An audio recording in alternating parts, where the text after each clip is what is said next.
When he went into the house of one of the rulers of the Pharisees on a Sabbath to eat bread, they were watching him.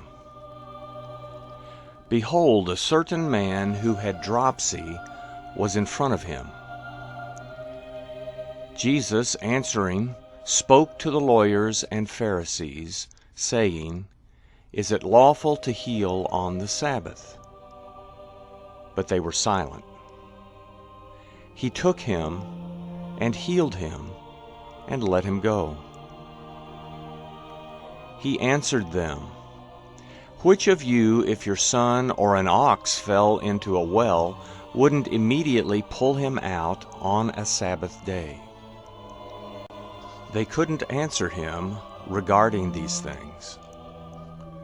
He spoke a parable to those who were invited, when he noticed how they chose the best seats, and said to them, When you are invited by anyone to a wedding feast, don't sit in the best seat, since perhaps someone more honorable than you might be invited by him. And he who invited both of you would come and tell you, Make room for this person. Then you would begin with shame to take the lowest place. But when you are invited, go and sit in the lowest place, so that when he who invited you comes, he may tell you, Friend, move up higher. Then you will be honored in the presence of all who sit at the table with you. For everyone who exalts himself will be humbled, and whoever humbles himself will be exalted. He also said to the one who had invited him, When you make a dinner or a supper, don't call your friends, nor your brothers, nor your kinsmen, nor rich neighbors, or perhaps they might also return the favor and pay you back. But when you make a feast, ask the poor, the maimed, the lame, or the blind, and you will be blessed, because they don't have the resources to repay you. For you will be repaid in the resurrection of the righteous. When one of those who sat at the table with him heard these things, he said to him, Blessed is he who will feast in God's kingdom. But he said to him, A certain man made a great supper, and he invited many people.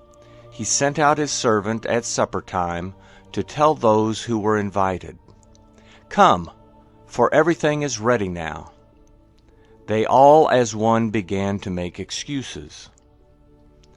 The first said to him, I have bought a field, and I must go and see it. Please have me excused. Another said, I have bought 5 yoke of oxen, and I must go try them out. Please have me excused. Another said, I have married a wife, and therefore I can't come.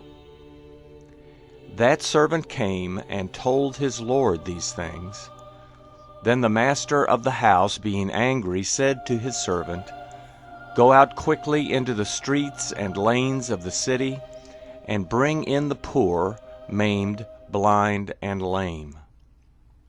The servant said, Lord, it is done as you commanded, and there is still room. The Lord said to the servant, Go out into the highways and hedges, and compel them to come in, that my house may be filled. For I tell you that none of those men who were invited will taste of my supper. Now great multitudes were going with him. He turned and said to them, If anyone comes to me and doesn't disregard his own father, mother, wife, children, brothers, and sisters, yes, and his own life also, he can't be my disciple. Whoever doesn't bear his own cross and come after me can't be my disciple. For which of you, desiring to build a tower, doesn't first sit down and count the cost, to see if he has enough to complete it? Or perhaps when he has laid a foundation and is not able to finish, everyone who sees begins to mock him, saying, This man began to build and wasn't able to finish. Or what king, as he goes to encounter another king in war, will not sit down first and consider whether he is able with 10,000 to meet him who comes against him with 20,000?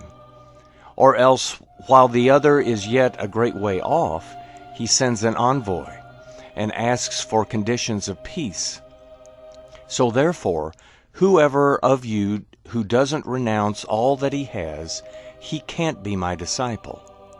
Salt is good, but if the salt becomes flat and tasteless, with what do you season it?